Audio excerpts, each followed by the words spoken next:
जय हिंद दोस्तों। आज इस वीडियो में हम पढ़ेंगे जनरल साइंस में चल रही है हमारी केमिस्ट्री, और केमिस्ट्री की क्लास नंबर ये 13 है। और जो हमारा टॉपिक है दैनिक जीवन में केमिस्ट्री का भाग 1 है। इससे पहले केमिस्ट्री में दैनिक जीवन में केमिस्ट्री क्लास नंबर 12 में कुछ करा चुका हूँ, आप उसको भी देख लीजिएगा। ठीक है, तो आज का जो हमारा टॉपिक है दैनिक जीवन में केमिस्ट्री, इसके 2 पार्ट होंगे, उसमें कंप्लीट हो जाएगी जो नॉर्मली से एग्ज़ाम में पूछता है। उसके बाद हम केमिस्ट्री के जिसमें वेटेज है साइंस का 10, 15, 25 नंबर के आते हैं, उस हिसाब से हम आगे प्रोसीड करेंगे। अगर आप हमारे चैनल पर नए हो तो चैनल को सब्सक्राइब करें, जिससे मुझे भी मोटिवेशन मिले, मैं और प्रयास करूँ आपको पढ़ाने का। ठीक है, ज़्यादा समय न बात व्यर्थ करते सीधे टॉपिक पर आ जाते हैं। तो देखो, दैनिक जीवन में केमिस्ट्री, तो आपको कुछ फैक्ट्स हैं वो याद रखने हैं, तो आप उनको ध्यान से पढ़ते रहिए जो भी चीज़ें हैं।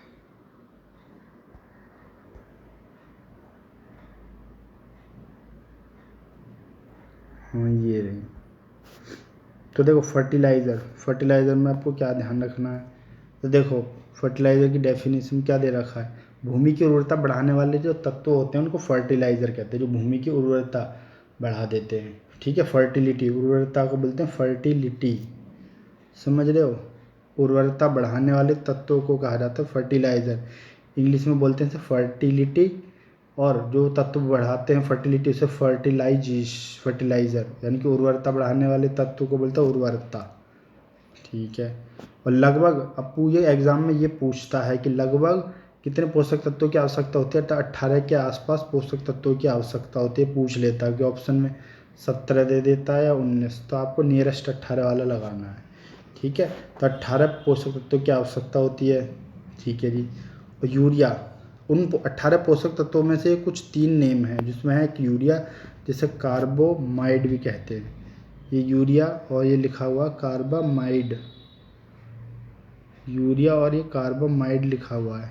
ठीक है, ये है यूरिया है, कैल्शियम अमोनियम नाइट्रेट है, अमोनियम सल्फेट है। तो इसमें मेन जो है आपको यूरिया का याद रखना है। तो यूरिया में क्या पूछता है, इसके कि फार्मूला पूछ लेता है।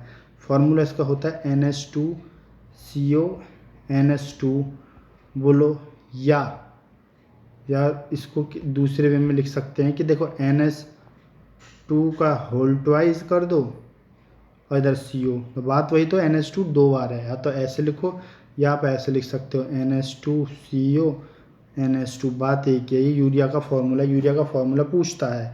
और दूसरा फिर ये एक और क्वेश्चन पूछता है कि यूरिया में कितने % नाइट्रोजन रहती है। यूरिया में 46% नाइट्रोजन रहती है। 2 क्वेश्चन बहुत ज़्यादा पूछता है।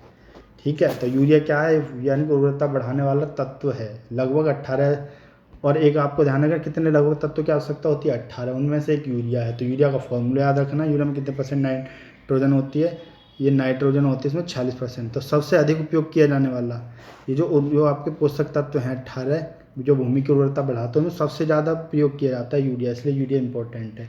दूसरा, आप इसमें इनके कैल्शियम अमोनियम नाइट्रेट में याद रख सकते हो, नाइट्रेट, ये आ गया नाइट्रेट, तो इसमें नाइट्रोजन कितनी है, 20% है। सबसे ज़्यादा नाइट्रोजन किस में है, यूरिया में। इसमें नाइट्रोजन है लगभग 20%। अमोनियम सल्फेट, ये आपको याद नहीं रखना, पूछेगा अमोनियम सल्फेट में कितने % अमोनिया होती है, तो आपको ध्यान रखना अमोनियम सल्फेट में लगभग 24 से 25% अमोनिया होती है। अमोनिया का फॉर्मूला क्या होता है, NH3 अमोनिया होती है, ये याद रखना है। और आपको एक चीज़ और याद रखनी कि ये जो अमोनियम सल्फेट होता है धान और आलू के लिए उपयोगी रहता है, यानी कि धान और आलू के उपयोगी कौन क्या रहता है, अमोनियम सल्फेट।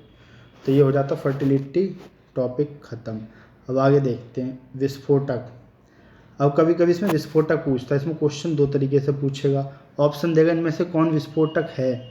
ऑप्शन में दे देगा RDX, TNG, TNT।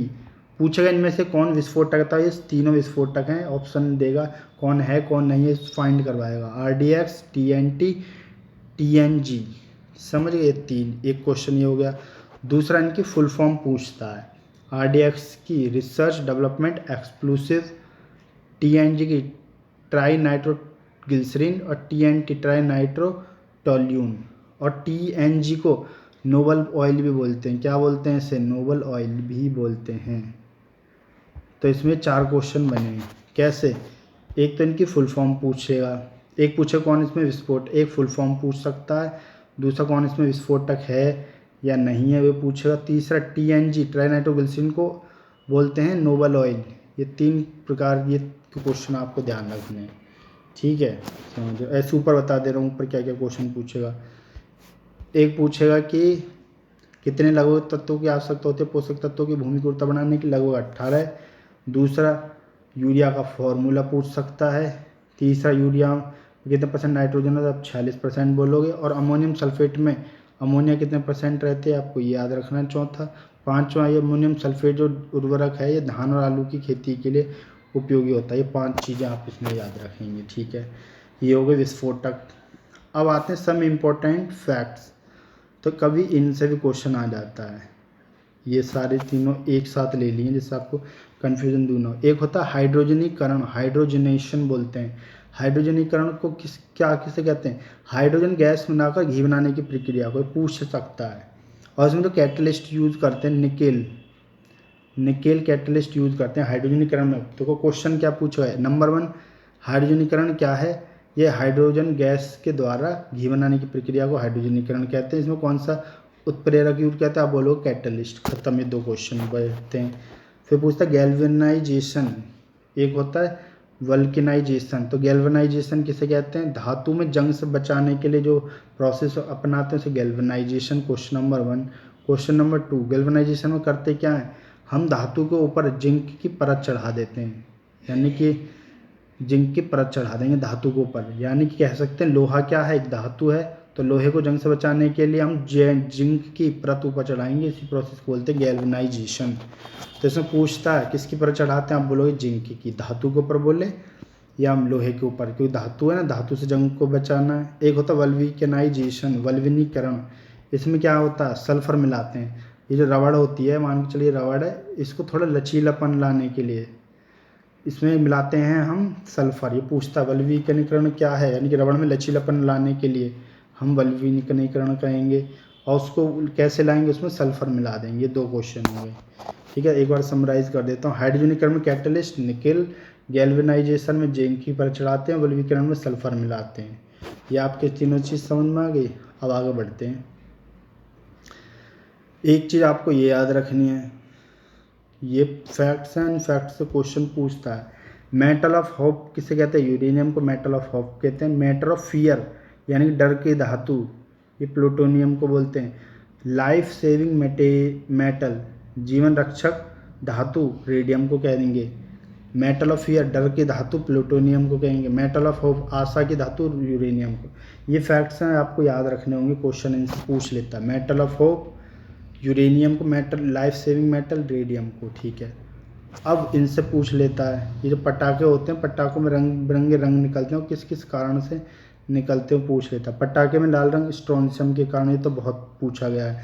और हरा रंग बेरियम नाइट्रेट के कारण, ये 2 तो बहुत पूछता है, लाल और हरा वाला। नीला गुलाबी आप याद रख सकते हो अगर आपको याद रह जाए, वरना कोई बात नहीं है, ठीक है। लाल रंग स्ट्रोंशियम के कारण, हरा रंग बेरियम नाइट्रेट के कारण।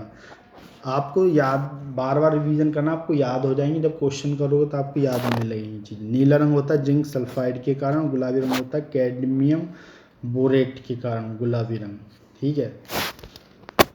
तो अब आगे बढ़ते हैं। तो इस प्रकार आज की क्लास हो जाती है ख़त्म। फिर इसका हम पार्ट 2 लेंगे दैनिक जीवन में केमिस्ट्री का। उसके बाद एक दैनिक जीवन में केमिस्ट्री ख़त्म हो जाएगी, फिर हम आहिस्ता आहिस्ता केमिस्ट्री को ख़त्म करने की तरफ बढ़ने लगेंगे। फिलहाल आज के लिए इतना ही। अगर मेरा प्रयास आपको अच्छा लगे, चैनल को सब्सक्राइब करें। फिर मिलते किसी और वीडियो में। जय हिंद, जय भारत।